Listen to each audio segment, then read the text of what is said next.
Hey Jeff, have you been seeing some of these videos that are going all over social media about, um, you know, the washing of the feet and the shining of the shoes and all that kind of stuff? Yeah, I have, and what I understand the nature of it and why a lot of people are doing that sort of thing, but I think it's really important that we touch on the cause and effect of these type of things, and in specific, uh, when one man should never bow. This is my opinion, of course, and I know this is going to be a controversial topic, and we might catch a little bit of flack for this. That's understandable. We spent an incredible amount of time in involved in white nationalism, involved in far right extremism, and one thing that I can say is anytime you have any race of people that's bowing down before another race of people, whether it's feet washing, whether it's asking for forgiveness, things like that, it further polarizes things. And even though a lot of the people that are doing this, they have the greatest of intentions, they're pure-hearted, kind people, and they think that they're doing something that's noble and virtuous and good. But the problem that they're not seeing is, as a movement propagandist, one of the things that I did in the National Socialist movement when I was involved is we would show these kind of videos to our membership and to people we were working on recruiting, to people that were sympathetic. We'd put that stuff out to show them, look, here's white people, in this case, for example, bowing down before other people. And I think, personally, I think it's dangerous. It's really extremely dangerous, because what it's going to do, even though the people believe that it's noble and virtuous to do this, and they're doing it with the pure intentions, and no one's making them do it per se, as a propagandist from the movement, the movement and the far right groups will use that material and show the public and show people, look, white man, you are being forced to bow down before black people, even though that's not what they're trying to do. That's not the narrative. That's the narrative that the far right is going to have. So I guarantee it. That's what they're doing. So when these type of images are shown on television, shown on YouTube, shown in different places, and people from the far right are seeing it, they are using that to radicalize their people and to get them stirred up and angry. And it works. It works. We recruited people all day long with these type of tactics. When I was involved in the NSM, we specifically were showing a lot of videos from the race riots and different things that were going on in South Africa. I remember this video of a man being stripped and beaten to death in the streets while traffic was going by. And that was one of the things that we used to radicalize people. Now we're seeing videos from all over the country in different places where these type of things are happening right here in America. And from the far right perspective, they will use that to radicalize their membership. At least that's how I feel. What do you think about it? Well, I think that I think that as human beings, we have the capacity to empathize with what is going on and with the black race, or any race for that matter, without having to feel like we are being took off in like an even playing field, for instance. To raise the black community up to feel equal is great, and that's one thing. But when they are now what seems like pushing the white race below, where's the equality in that then?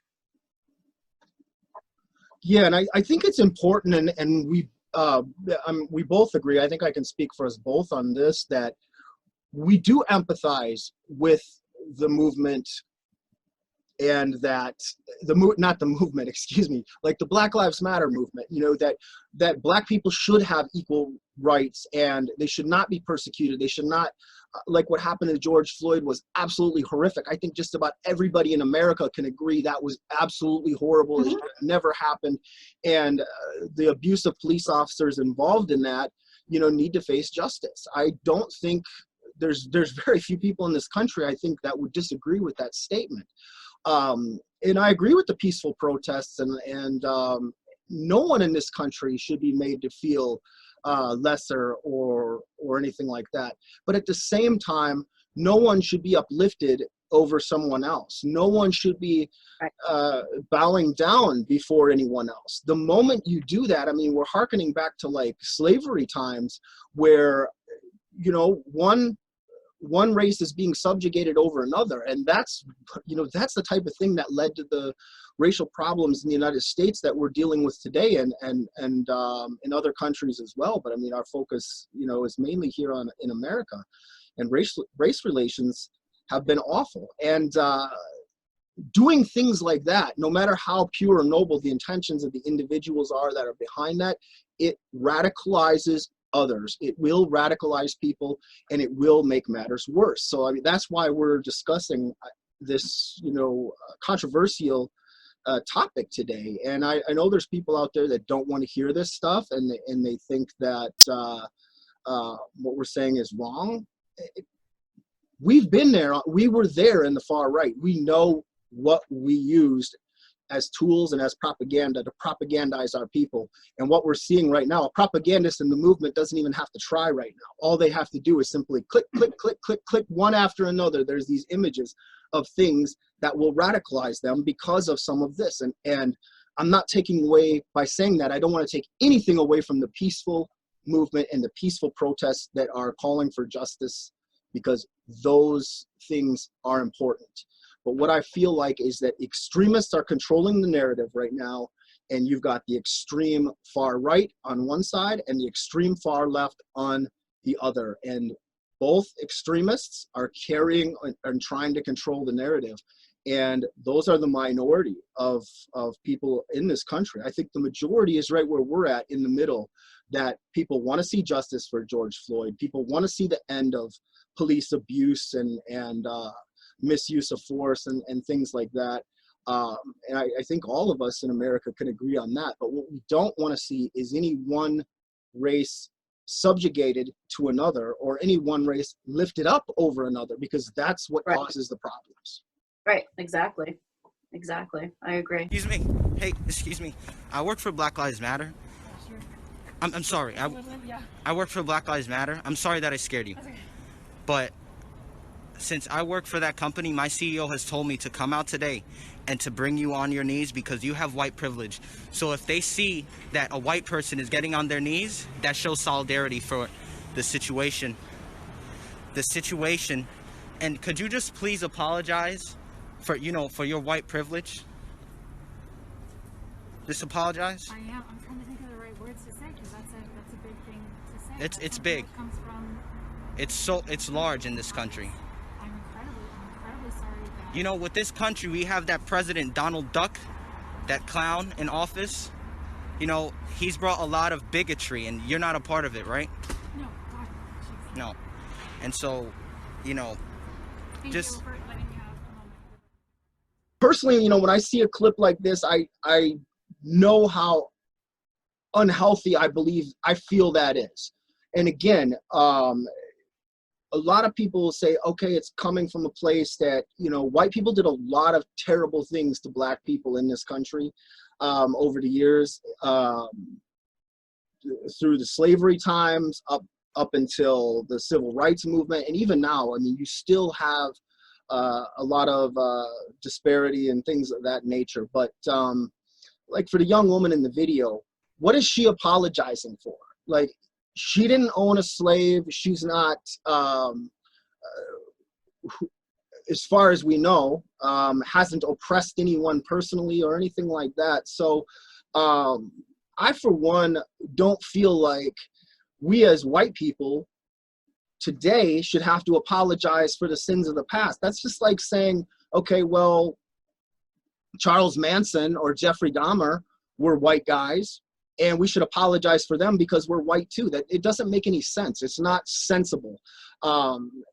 If we were the ones in our case, like in my case, especially, I hurt a lot of people over the years and said a lot of terrible things. And I feel like I will apologize, and I do apologize for my past behavior, because those were things that I did. Those were things that I have to take responsibility for as a human being. I didn't own any slaves. My ancestors weren't even in this country during the slavery times. You know, so I'm not going to apologize for that. And I don't feel like this whole white guilt thing is healthy. And I don't think it's a good positive thing for people to engage in, because it radicalizes other people to fight against it. You know, not to apologize for something you didn't do. I mean, what are your thoughts? Exactly. Have you seen the posts and the videos of some white parents having their children apologize? I mean, that's just not, it's not mentally healthy. I mean, no one should feel guilty or ashamed of the color they were born. Everyone should have pride in the color they were born, in their own culture. There's nothing wrong with that. That doesn't make someone a bad or evil person. And what I'm seeing for the last few weeks now are all these posts of parents having their children write signs, you know, I'm sorry, I have white privilege. That is, it's just not healthy. It's not healthy at all for people to be doing to their children. And I think it actually almost borders child abuse. And I would be saying this for any race doing that, any race. No one should be doing that. Right. And it's not even that it's a black and white or brown or yellow or anything like that. It's just not a healthy thing for any individual, I feel, to be engaging in this type of behavior. And right. If nothing else, it causes animosity. It causes a lot of animosity in anyone that feels like, you know, I mean, put yourself in a situation. You're walking down the street, like in the case of the clip that we just saw. Somebody, you know, runs up to you out of nowhere and approaches you and says, "Hey, you need to apologize for being white and for your privilege." You know, you say that to the wrong person. Anybody. We're seeing right now, and unfortunately, I've spent an incredible amount of time in the past few weeks watching videos from all over the country, from protests, from riots, from some of the, you know, racial fighting and different things like that are going on in different parts of the country. And you can feel the negative energy that's coming from so many people. You look on social media, I mean, all you have to do is flip on Twitter or Facebook or anything like that, and you're seeing now middle of the road people becoming radicalized because, like I said, you have the extremists controlling the narrative, whether it's the far left or the far right. And now anybody carrying an American flag into certain places, we were seeing that's considered racist or hateful. I mean, maybe we have a clip of that as well, but there's so many different things like this that are going on. We're seeing regular people that would have never been radicalized or would have never found interest in the movement finding themselves in these groups, whether it's on the far left or the far right. And I'm saying, as far as coming from the white supremacist side or the white nationalist side, a lot of people are falling into that now because this white guilt thing is making people really angry. And if I was still involved in the movement, I can tell you that's the stuff I'd be using to recruit because it works. Absolutely. Yeah, absolutely. It just blows my mind. And I think there's many people that, you know, involved in Black Lives Matter that have a good heart and, you know, they're not trying to do anything sneaky with it. But there's also a lot of people that are using it for very you know, bad intentions for sure. Yeah, yeah, and that's just it. I mean, it's a good cause, and I don't think that a lot of the people that are involved in this, they simply don't see it. I don't think it's nefarious, or I don't think it's that they're sitting back plotting to cause problems between the races. I really honestly believe that a lot of the people just simply don't see this. They don't understand this narrative or the nuances of these things. And you know, you and I discussed this before the show even. As former extremists, when we talk about things like this, there's people that'll twist our words, or that will say, oh, we're making excuses, or we're sticking up for the white people, or things like that. Hey, if we were sticking up for specifically the white people, and this is what we wanted, was to incense people against each other and to get the races against each other, all we'd be doing is promoting, you know, is showing this stuff and saying, and keep it rolling. What we're trying to do is warn America, because we've had these lived experiences. We've come out of these specific groups that use these things to radicalize people. And what we're trying to do here is warn people that this is not helping. It's going to make things worse. It's going to radicalize people, and it's going to tear our country apart if we don't have some real leadership in this country stepping up. We've got things going on in this country right now where you've got autonomous zones where people with American flags are being attacked if they walk in there. No police, just yesterday or the day before, some people were shot and died, Yep. or one guy died. And, you know, it's like, it's going to get worse if people don't start heeding these warnings. I mean, what is on with that? That just blows my mind that they're allowing this to go on. Right. There's gotta be, have we seen anything like this in our lifetimes where, you know, where they're saying, oh, well, let the police station go because we don't want to risk anybody's life defending the police station? Okay, well, there's a murderer down the street here too. But hey, if we go try to stop him, he might murder some more people. So should you just let him go? I mean, that's the senselessness of that type of thing. Well, let's let them just take the police stations or the city hall and you know, for example, in the Chaz zone in Seattle, I guess the mayor has even went so far as to like give them new barricades that they could draw graffiti on, and brought toilets and things like that in there. I mean, I don't know if the public has read some of these things, what the demands are there, but they're not talking about just defunding the police. I mean, they're talking about completely getting rid of it. Now people are losing their lives there, and businesses are being held. I saw a video yesterday of a business owner's fence getting kicked down and smashed down right on the edge of that zone, and the police wouldn't even come, you know. So they're also, from what I've read and seen in videos, store owners are saying that they are being forced to pay these gangs, whatever this gang is that's in charge, like the mob used to do. You know, the extortion. It's really disturbing. And weren't they white person $10 as well? Sorry, what?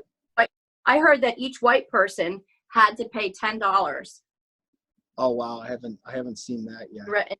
I wanted to ask you too, Jenna. I think it's really interesting to our viewers and listeners on this podcast or video cast, that we should talk a little bit about how you were raised and how you grew up. You know, growing up from a very young age. I mean, from since you were born, you know, your family was involved in the movement. So I think your experiences and your insights to this sort of thing are really incredibly important. And could you tell us a little bit about how, like, the family structure in this type of thing, how what we're seeing today would be shown to children that their families are involved in the far right, in our case. So from the far right's perspective, how does it affect the children, and how would, for example, just how would your father have shown you, like if he was here right now, looking at what was going on with society, and you were a child, how would that have been presented to you? What's going on now? Well, everything that's going on right now is literally everything that I was always told growing up that eventually would happen. It's all coming true, right? You know, right before our eyes. He would just have to turn the TV on. See, told you, this is what's going to happen. I told you. So there wouldn't really be much, you know, having to convince or anything like that. Just seeing that, you know, the white race is being told to apologize, even though, like you said, we weren't here. I can tell you one thing: I would have never owned a human being. I would have never enslaved another human being. And most people wouldn't. You know, I mean, even people in the movement, in the white power movement growing up, I heard them say the same thing. Not all of them. I'm sure there was a decent plenty that, you know, scumbags and would do that. But many people, you know, that growing up, I heard say the same thing, that they would have never done that. But even just to remove that group of people, the normal American would not do that. You know, they would have never done that. So to just have someone apologize, yes, I feel bad. I think it was awful. You know, I do not agree with it. It was disgusting. But I didn't do it. My children didn't do it. So I think there is a big difference between empathizing and admitting to something, you know, practically begging for forgiveness over something you didn't do. And I would tell anybody that. Don't do that. No matter what color you are, you don't do that. Right. I mean, and it's a tough subject for us to talk about because, you know, we say these things. Again, there's people that want to twist it into something that it isn't. And we're saying these things because we're trying to get the conversation going, to try to have dialogue and understanding that these are serious issues. And no matter, you know, we could flip the script in the sense and say, okay, so white people did own slaves here in this country and did terrible things to black people. And those people that had done those things should be held accountable. Just as with the police, there's bad cops. You know, we saw one, you know, put his knee on the neck of George Floyd until he died. And the man was pleading for his life. It was horrific, you know. But all of a sudden, society, the media, whatever, is using this broad paintbrush and saying all the cops and the entire system, basically, and no one's saying it in these words, but this is the message that the public is hearing, is that now police are bad and we have to get rid of them because there was, you know, there's these instances where bad police did some bad things. Can't we see this as sure, there should be better training and there's lots of things we can do to fix the police departments, and there's necessary, you know, the criminal justice system in this country, that could be a whole nother show because it's corrupt in a lot of ways. It's really bad, and we have more people in prisons per capita than even some of the most oppressive third world nations in the world. There's so many people in the prison system. So by no means are we coming in here trying to make any less or make light of that. You know, and the fact is, it's not. There are a lot of corrupt police, and there are a lot of people who die at the hands of police of all races. That's just the cold hard facts. Right. Why is society going, okay, well, this officer killed this black man. I saw a video of a young white man begging for his life and crawling in a hotel hallway. And he was so scared, and the cops telling him, get down on your knees and put your hands behind your head. He put his hands behind his head, and then he moved them behind his back. And the cop was like, hey, I don't know if you have a weapon there. Don't do that again or I'm going to shoot you. And he was yelling at him. And this kid, you know, I mean, you never know how one's going to react in a situation like that. But looking at the video, you could tell this guy was so scared he wasn't going to pull no weapon. But he did it again. You know, he moved his hands back there again, and the cop just blew him away. And you don't see white people, I mean, I hadn't even heard of that until I was, you know, doing research for the show and looking at some of these things that took place. I think as a society, if we want to be more colorblind and stop seeing, of course, everybody's going to see color. We all see color. But if we stop judging people based on the color of their skin, or stop placing blame, instead of saying, hey, there were some bad officers that did some bad things, they need to pay the price. Instead, we're having people riot in this country and attack police officers, kill police officers. There was a couple that, some got poisoned in New York, and some have been killed since this stuff is going on. It's really, I mean, execution style stuff. I mean, really violent, bad, terrible things happening.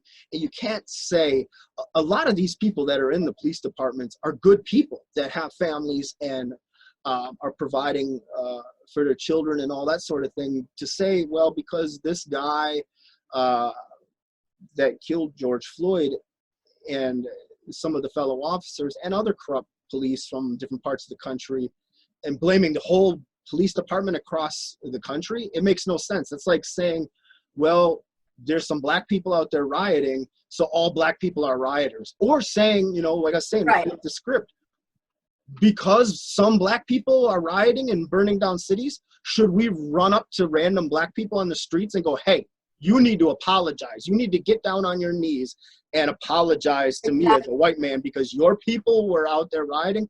Absolutely not. And if anybody does it, they're part of the problem.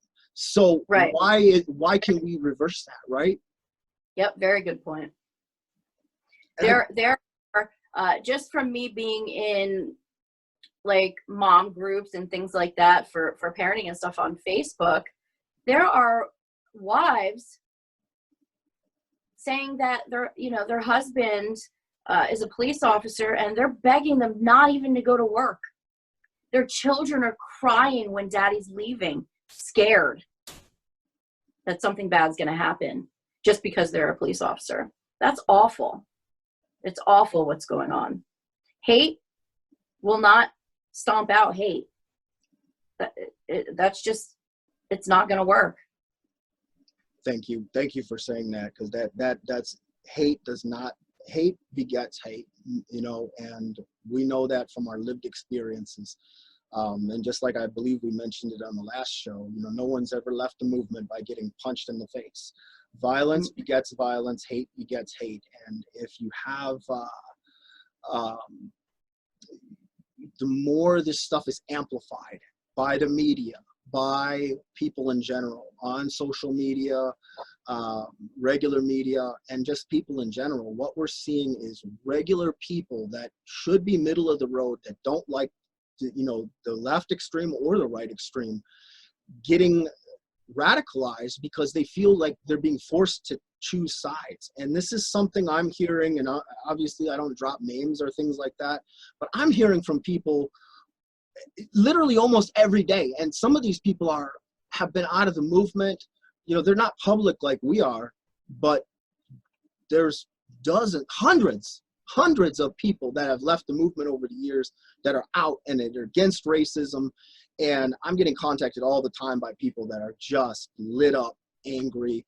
And I wouldn't consider these people radicals. They might have been radicals before in the past, but they're where we're at. You know, they came out of that, and we're seeing regular, normal people that normally wouldn't be involved in any of this stuff, all of a sudden radicalizing because they're getting mad about the bowing and the begging, or they're getting mad about the rioting, or they're seeing some of these videos where white people are attacking blacks or black people are attacking whites, and it's radicalizing people on all sides of the spectrum. And I do want to run another clip, and I'd really like your thoughts on this. I don't know if you've seen it or not, Jen, but this is Okay. from right here in Michigan, in the Flint area.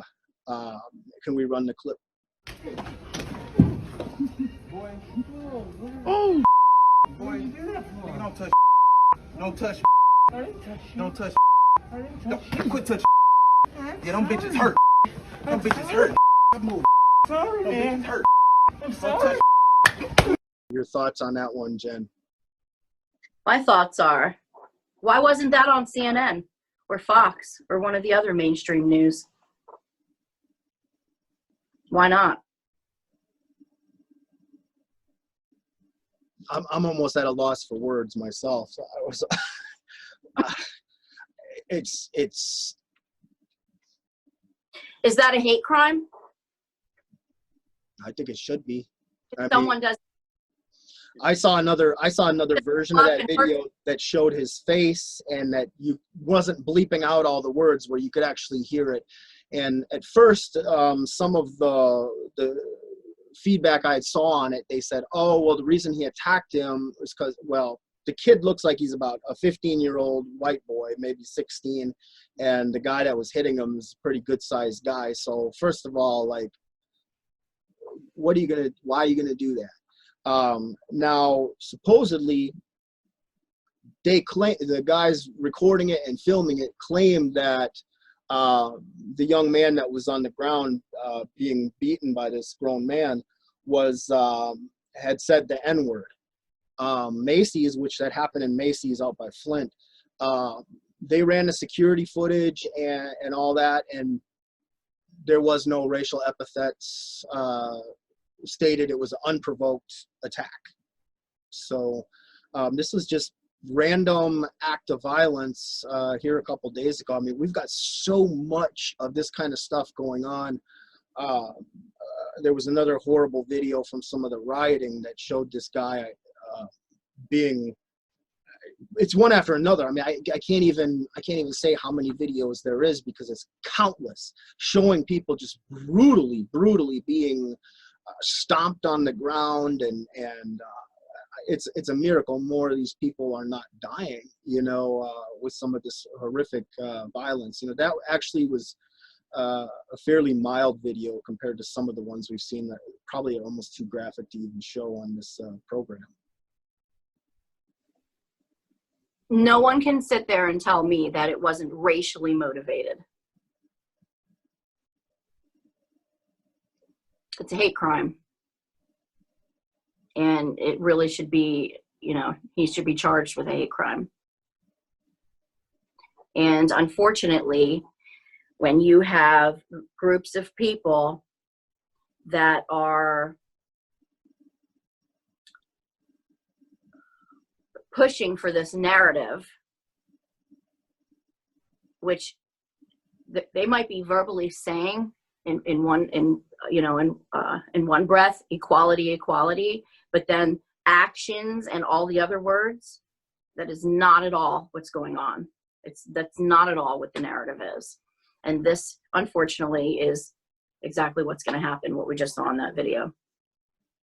Well, we seem to be seeing a really big uptick in racial violence around the country right now, and we're seeing reports and news, and you got to search a lot of this stuff, because they just show on the nightly news. I feel like they don't really show all what's going on. You just see, because it doesn't follow their narrative.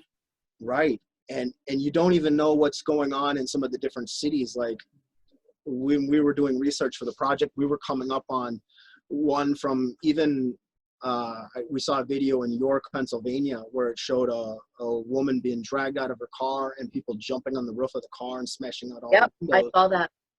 And it was like 2 weeks ago, and No reason. Yeah. No reason whatsoever. Completely unprovoked. So what we're seeing is the breakdown of law and order in the country, and we're seeing racism. I feel like right now the racism in the country is at such a heightened level. it's worse. The racism right now, I feel like, is worse than at any time in my lifetime, even Absolutely. even, you know, when we were involved in the movement. I mean, this is the kind of stuff, like you had said earlier, that was predicted, you know, by the movement, and this is exactly what they want. You know, this is exactly what. And wanted. I'm sorry, what? I was just going to say it's also what they wanted, right? As you said the same thing. Right. We're saying the same things, and that's exactly it. It was the far right wishes, hope for, planned for civil war, a race war, a societal breakdown, and the acceleration of the end of the government. And from the far right perspective, Far left wants the same thing, as yeah, far as I'm. yes, they do. Yes, they do. And the difference, there's similarities and there's differences. And you know, this is hot button stuff right here. And especially, I know when I criticize the far right, and I'm sure you've gotten it as well, you know, they'll call us traitors. They'll say, you know, Oh yeah. threaten us. You know, we've both been there. You know, and then on the far, when you criticize the far left, and I probably get just as many, if not more, threats from the far left, because I'll call out this stuff too. I'll say, hey, this is communism. This is anarchy. This is Antifa. And people get mad. Oh, Antifa is, no, our veterans in World War II were Antifa and all these weird things. No, they weren't. No, they weren't. Antifa was founded by the communists. I mean, you know, you can look it up. Anybody can look it up. It's very simple. You know what? That's the other thing. People, it all comes down to, I don't care what a group even calls themselves. What are their actions? What are they preaching? Exactly. And I'm not picking on nobody. We're not saying, oh, we're just coming here, we're going to do this show and blast Antifa or blast the far right, you know, and both sides are extremists. And I'm not saying everybody on the left is bad. I have many friends that are on the left that are good, wonderful, decent human beings, amazing people. And I know people on the right as well, conservatives and things like that, that are good, wonderful, amazing people as well. And even when you go into the extremism parts, not everybody that's involved in extremism is a piece of garbage. You know, there's people that get hooked in there that believe that they're doing the right things. I know we did when we were there.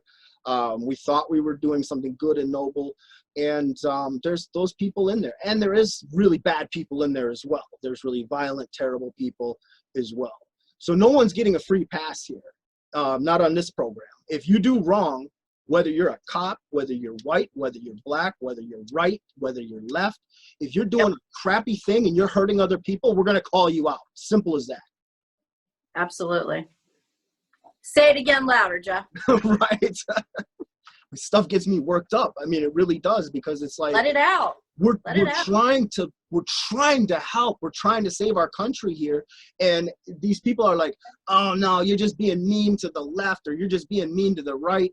You know, you're this, you're that. No, people need to start listening, because what we're doing is we're forewarning. We're trying to stop this violence. We're trying to save lives. We're trying to stop our cities and our country from being burned down and destroyed. And this is one of the big reasons that I left the movement in the first place, was because I saw this stuff coming. I felt it coming. I knew it was coming. We predicted it all those years. And here it is, and people don't want to listen still.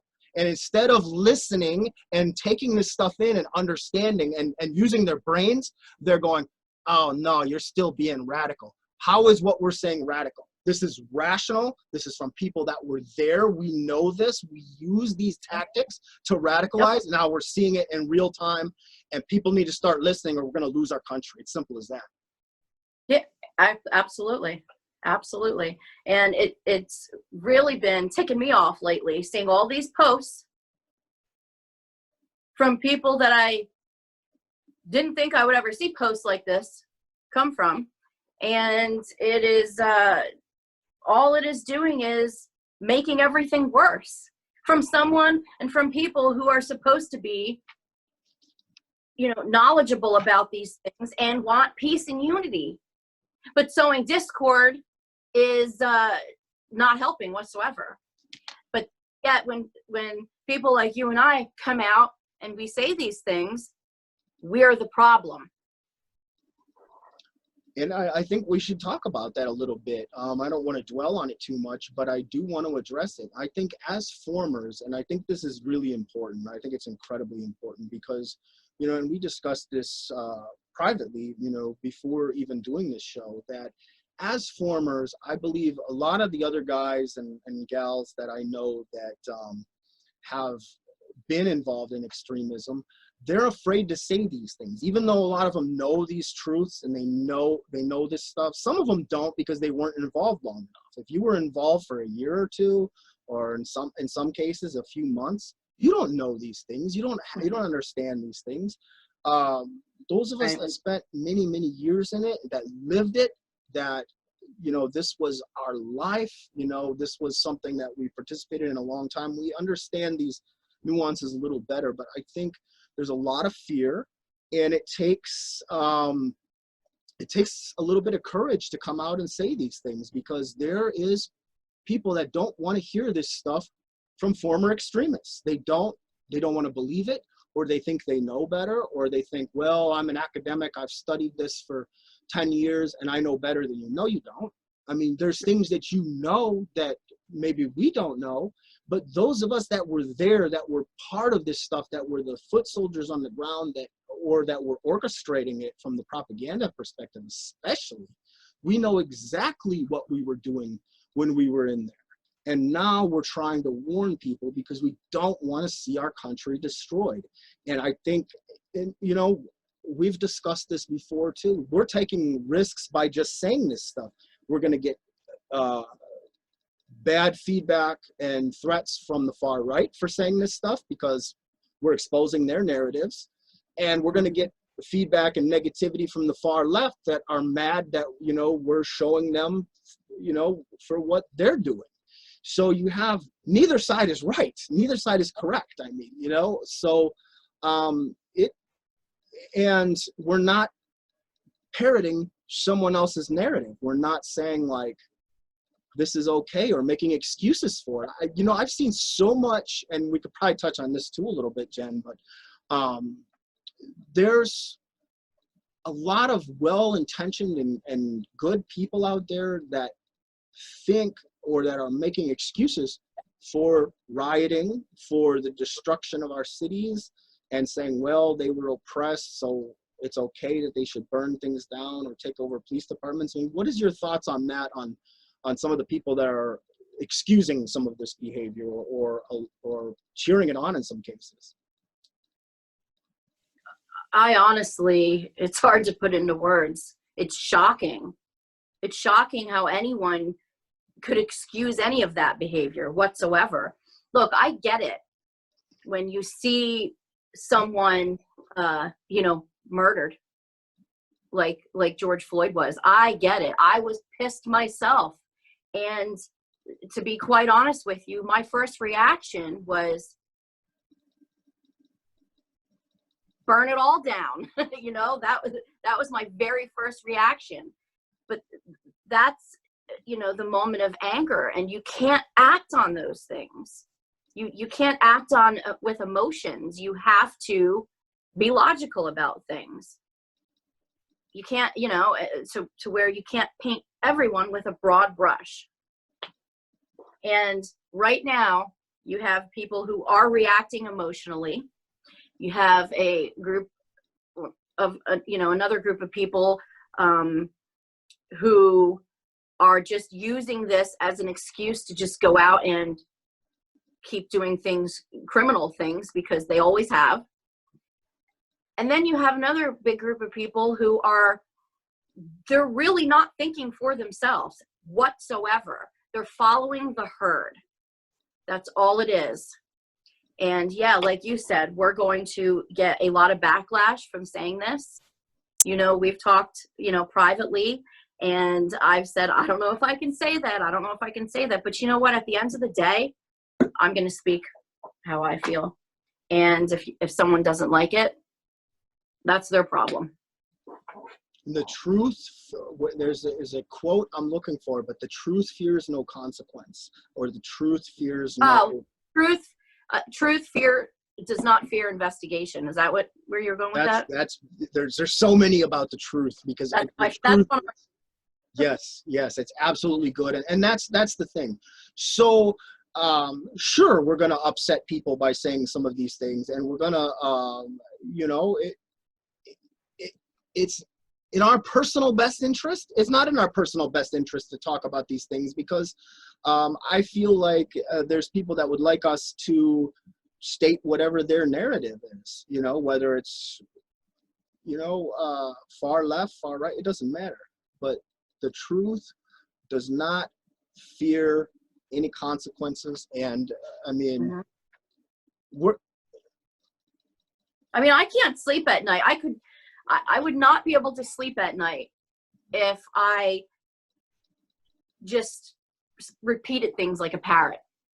And you know what I've noticed is all of these slogans and stuff, and I'm not going to really, this isn't about COVID or anything, but it was the same thing when COVID started. All of these slogans that came into play, and people, they just stop thinking for themselves. They start repeating everything because it's what everyone else is doing.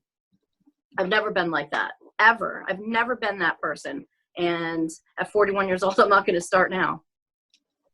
Absolutely. And I think it's really critical. We're at a critical juncture right now where we're not seeing leadership from a lot of our politicians and so-called community leaders. And you've got, as we briefly touched on earlier, you have cities in America right now where people are setting up so-called autonomous zones, and where there's no police, no law and order. You're hearing, well, let's just talk about Seattle for a minute, in the so-called Chaz, or they're calling it the CHOP zone now. Specifically, I've been watching some of the, there's been undercover reporters that have gone in there that have filmed stuff. The Seattle mayor is on television saying, hey, it's like a wonderful block party. It's all fun and all this kind of stuff. And then the moment it gets dark, people are getting shot and raped and killed, and people are blocking the paramedics from coming in there, and people are dying. It's just unbelievable. And it's the whole concept of it. It's like, okay, everybody's sharing, and it's just this wonderful thing. It sounds great on paper. A lot of things sound great on paper, but in reality, when you have, all it takes is one unhinged individual, or one criminally minded individual, to start doing things that are not acceptable, and then what? It's just mass chaos. And then with the herd mentality, it seems to be even worse, because a lot of people, I think, that wouldn't even engage in criminality, that we're seeing around the country with the burning and looting and stuff like that, they're just seeing an opportunity. Well, hey, everybody else is running in there and getting a free pair of Nikes, maybe I should too. Or everybody else is throwing fire bombs at the police station, maybe I should too. And there's no consequences, Exactly. That place, that Chaz place, that's like a criminal's playground right now. They're walking around with AKs and stuff. It just blows my mind. Making people pay money and they're not everything with it is bad per se. Like, one of the reporters that was covering some of the violence and things like that, they said, yeah, in the daytime, it was nice. Most of the people were treating each other right and being kind to one another. And there was good things there too. So, I don't think we should just, focus on the bad. Of course there's good things too, and not everybody involved in it is bad or anything like that, but you have to go back to the laws of the land and the nation. Unless this is what the nation wants, and everybody wants some sort of violent revolution to take place, you can't just say, hey, this, it reminded me of something a lot of us in the movement used to talk about, was like balkanization. and the movement still talks about it, where you have like what happened in Yugoslavia, where you have ethnic groups, the Serbs, the Croats, the Bosnians, etc., and so forth. And they're breaking down into these areas, and then they were having ethnic cleansing because the Serbs wanted the Bosnians out of their areas and vice versa. And so you're having all this killing and ethnic cleansing, which happened in our lifetime. That was going on in the 90s. And that's where this is headed. And the hatred, the racial hatred that's getting worked up is coming from some of it's coming from these behaviors, where, you know, say as a black person, you're watching what happened to George Floyd, or you're watching some of the other videos where black people have been gunned down. Of course you're going to be angry. You have every right to be angry. I think all people should be angry when they see things like that. But grabbing a gun and going and taking out a white person, or making someone beg for forgiveness that didn't do nothing to you, is not the right tactic either. So what it's doing is it's radicalizing those other people. Or so white person, for example, like our example, my example from the movement days, where we showed a video of a white person being stoned to death in the street in South Africa. We use that as propaganda to make white people angry and at black people, and we told them, hey, this is what's coming to America, so you better get ready, you better get armed, you better train, you better prepare for the race war, the civil war. Yep. We shoved that propaganda down people's throats, in my case, for, you know, over 2 decades. And so clearly these are obvious things that that people should understand, and I hope that our voices amplify and people can you know, take some of this stuff in before we head down a murderous, dangerous road in this country that's going to be more brutal and horrible than anything most of us have probably seen in our lifetimes. Well, what breaks the cycle of hate? It's love. Love is the only thing that's going to break that cycle. Not what's going on now. Absolutely. And I think, I mean, how do you envision that? I mean, I know where you're going with this, and I think it's really important, because we've focused on a lot of negative things so far. So how do we fix it, Jen? How do we fix it? You know, it's, in my mind, it just seems so easy. You know, when I you know, I'm watching, you know, TV, social media, videos on there, or just, you know, in person dealing with people. It's just easy. I just care about people, you know, regardless of skin color. And just know that, you know, they're human beings. That's, you know, we're all the same. We're just happen to be born with a different skin color. And I really think that I used to say, I don't see color. I don't say that anymore, because that's kind of ignorant in a way. You know, obviously we see skin color. We are different colors, but it doesn't matter. That doesn't matter whatsoever.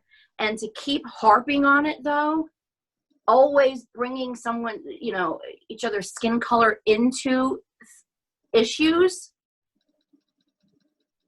keeps it going, as far as I'm concerned. It just keeps it going. Right. Well, I mean, we all heard, you know, growing up and stuff, you know, and you know, we wholeheartedly believe it, you know, that society should be colorblind in that sense. And of course, yes, we see color, but it shouldn't define us. Like, correct. As a man, or as a woman in your case, as individuals, we should be defined by our actions, our deeds, what we are, you know, how we act, how we treat one another, how we behave, not based on, oh, well, that guy's white, or that guy, or all Asians are great at math because they're Asian, you know, or all black people are good at sports because they're black. That's so ignorant and stupid, and that's the stuff that we fell for, which got us, you know, in the movement in the first place, is those broad brush stereotypes. It's the same thing where people say all cops are dirty because there's been a bunch of dirty cops across the country. Those are bad individuals, bad human beings, in some cases, individuals that made mistakes, and that, not that it's excusable, but that have to take responsibility for those mistakes. To broad brush or broad paint everybody into a box because of their color is not right. It's unhealthy, and amplifying those things by pointing them out, I think, causes resentment, and it breeds hatred, it breeds anger, and division. Absolutely, yeah. Here's what I think. You to go back to your question, I think it starts at home. It starts at home, because my children, especially, you know, recently with my younger children, they didn't even understand that there was a difference. They literally just looked at people as people. And sadly, when I had to, I felt I had to explain racism to them, and they were actually outraged. They thought it was horrible, but they didn't understand, you know, whatsoever. They were, you know, especially my youngest, he was like, why, but we're all the same, it's just a different color, that's all. And, you know, it made me really proud, especially coming from, you know, where I come from. You know, I was like, thank God, this is, I was just so proud of them. You know, I started crying. And then they didn't understand that either, because they have no idea about my past. I just can't tell them. No, I was just going to say, you broke the cycle, Jen, and yes, we did. Really, that's really amazing and special, and it's fantastic. It is. And then sometimes they're trying to look over my shoulder when I'm watching these videos and stuff, because I don't want it to naturally radicalize them. So I'm trying to shield them from that. Yeah. You know, a friend of mine, Daryl Davis, you know, he had, you know, we're talking about people when they were kids and things like that. And Daryl's black. For those that don't know him, he's a world famous musician. He used to play with Chuck Berry and Little Richard, and he's a really fantastic human being. And when I first met Daryl, he had told me about when he was a Boy Scout or a Cub Scout, and how people, he was in a parade and people were throwing rocks at him, and he's like 7, 8 years old. And this is very similar to like when you said you were explaining about to your son about racism, and didn't get it because he was kind of shielded from that, which is fantastic. You know, Daryl was similar. Like, he didn't realize why they were throwing rocks at him, and they were throwing rocks at him because he was black. And you know, his parents had to kind of explain that to him at that age. So that helped motivate him on this quest, which, you know, he's on to this day. We've done speaking engagements and things like that together. And to this day, Daryl will say to people, like, how can you hate me when you don't know me? And it's a simple little thing like that. Like, if you break down that statement, like, why would you hate somebody that you don't know? You know, or it's so simple, but why would you hate somebody you don't know? How could you? Why? You know, so it's like, I feel like we have a lot that we can, because of our past and because of our life experiences and stuff, there's a lot we can teach the public, and there's a lot to be learned from our shared experiences and things like that. And that's one of the reasons we're Jen and I were doing this program, is to try to help educate and teach others and things of that nature.